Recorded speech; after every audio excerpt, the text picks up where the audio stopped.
Naambia Manheru papita maiti Manheru mchiti.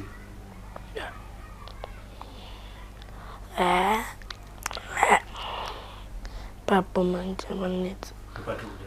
Naambia chicha itika pambiti. Nda. Iyo ndo wega wataura wega. Kuti chi? Ndera nayi. Manheru mchiti zvatora naambia papita baba. Mabovita kwacho. Wera jande ata. Zwana kurizo. Manheru mchiti naambia papita.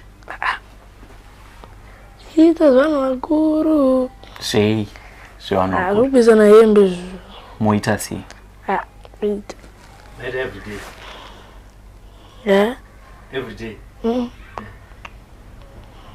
Tunataka mwana jiji nataka. Ndika na Manheru.